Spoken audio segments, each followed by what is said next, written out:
Christ is in our midst. Welcome to Spiritual Calisthenics. Today, on March 17th, we commemorate St. Alexis, the man of God. We also celebrate St. Patrick, the Enlightener of Ireland. Regarding St. Alexis was born in Old Rome of illustrious parents named Euphemianus and Aglaïs, and at their request was joined to a young woman in marriage. However, he did not remain with her for even one day, but fled to Edessa, where he lived for 18 years.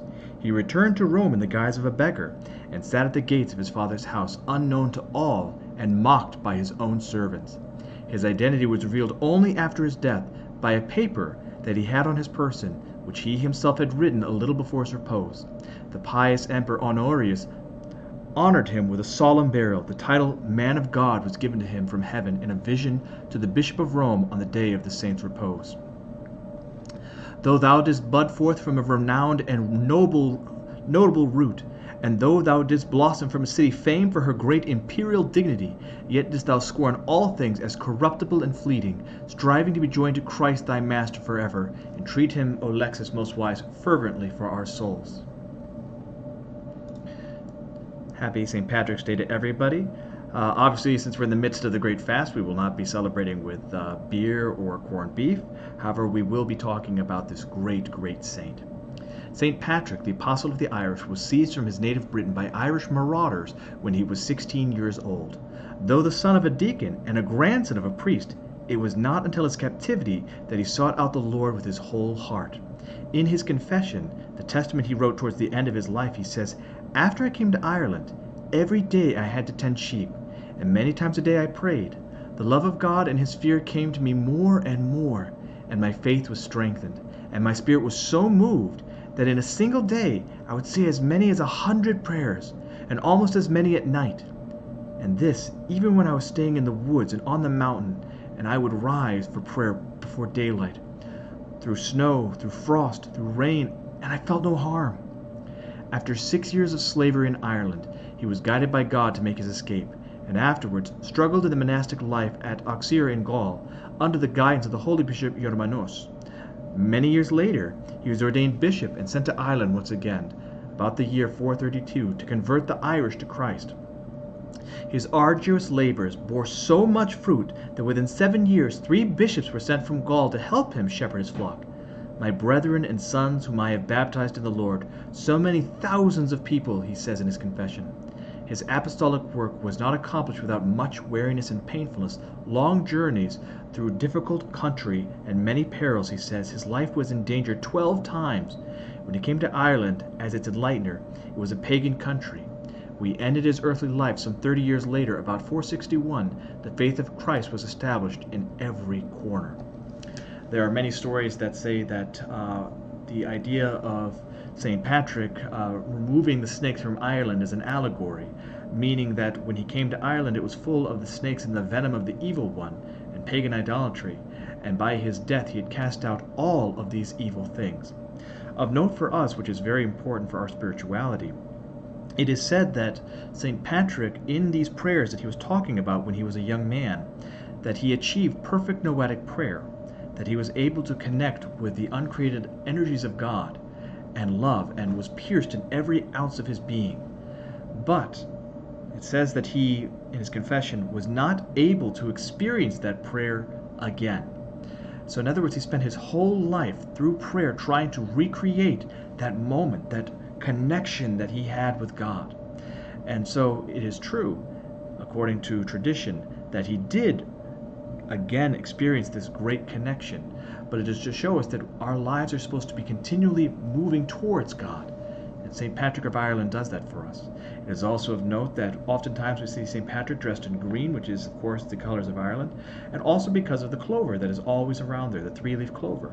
And St. Patrick would use that clover, the 1, 2, 3, to symbolize the Trinity, Father, Son, and Holy Spirit, as a way of teaching the native people about Christ. Continuing in the Old Testament, From Isaiah, we once again see the idea of Christ coming. Hark, a tumult of the mountains as a great multitude. Hark, an uproar of kingdoms of nations gathering together. The Lord of hosts is mustering a host for battle. They come from a distant land, but from the ends of the heavens, the Lord and the weapons of his indignation to destroy the whole earth. Wail, for the day of the Lord is near. At the destruction from the Almighty it will come. This is, of course, talking about the final judgment. They will look aghast at one another. Their faces will be aflame.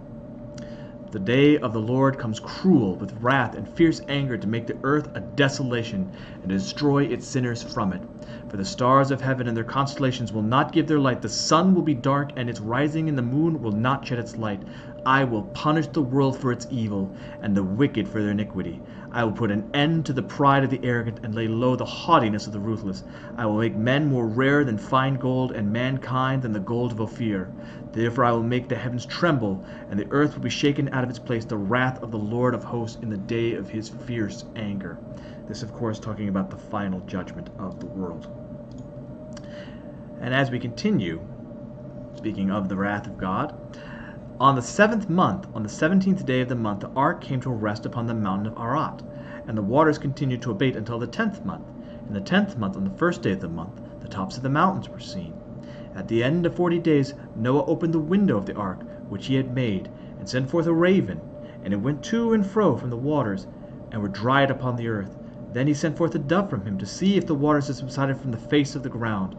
But the dove found no place to set her foot, and so she returned to him in the ark, for the waters were still on the face of the whole earth. So he put forth his hand and took her, and brought her into the ark with him. He waited another 7 days, and again he sent forth the dove out of the ark. And the dove came back to him in the evening, and lo, in her mouth was a freshly plucked olive leaf. So Noah knew that the waters had subsided from the earth. Then he waited another 7 days, and sent forth the dove, and she did not return to him any more. Now, of course, the olive branch is a symbol. It's a play on words from the Greek to us, because elios, mercy, is also oil, which comes from olives. And so polyelios, which is the name of the big chandelier in the midst of churches that have oil lamps, swings, and it's also symbolizing the great mercy of God. And so that dove carrying the twig of olive in its branch is the idea of mercy and forgiveness. In the 601st year, in the 1st month, the 1st day of the month, the waters were dried off from the earth. And Noah removed the covering of the ark, and looked, and behold, the face of the ground was dry. In the 2nd month, on the 27th day of the month, the earth was dry. Then God said to Noah, Go forth from the ark, you and your sons and your sons' wives with you. Bring forth with you every living thing that is of all flesh, birds and animals, and every creeping thing that creeps upon the earth, that they may breed abundantly on the earth, and be fruitful and multiply upon the earth. So Noah went forth, and his sons and his wife, and his sons' wives with them, and every beast and every creeping thing, and every bird, everything that moves upon the earth, went forth by families out of the ark. Then Noah built an altar to the Lord, and took out every clean animal of every clean bird, and offered burnt offerings on the altar. And when the Lord smelled the pleasing odor, the Lord said in his heart, I will never again curse the ground because of man, for the imagination of man's heart is evil from his youth. Neither will I ever again destroy every living creature as I have done. This is, of course, telling us, and of course we see that the promise of this is found within the rainbow, which is the covenant of God's promise in this, that he will never again do this. But it also shows us that he will not destroy the earth again via flood, that the righteousness of God is that he will not destroy us in that way again. And so we will once again close out with Proverbs. The mouth of the righteous brings forth wisdom, but the perverse tongue will be cut off. The lips of the righteous know what is acceptable, but the mouth of the wicked what is perverse. A false balance is an abomination to the Lord, but a just weight is his delight. When pride comes, then comes disgrace, but with the humble is wisdom. The integrity of the upright guides them, but the crookedness of the treacherous destroys them. Riches do not profit of the days of wrath, but righteousness delivers from death. The righteousness of the blameless keeps his way straight, but the wicked falls down by his own wickedness. The righteousness of the upright delivers them, but the treacherous are taken captive by their lust. When the wicked dies, his hope perishes, and the expectation of the godless comes to naught. The righteous is delivered from trouble, and the wicked gets into it instead. With his mouth the godless man would destroy his neighbor, but by knowledge the righteous are delivered. When it goes well with the righteous, the city rejoices, and the wicked perish, there are shouts of gladness. By the blessings of the upright a city is exalted, but it is overthrown by the mouth of the wicked. He who belittles his neighbor lacks sense, but a man of understanding remains silent. I hope that you've enjoyed today's spiritual calisthenics. Have a blessed and wonderful day.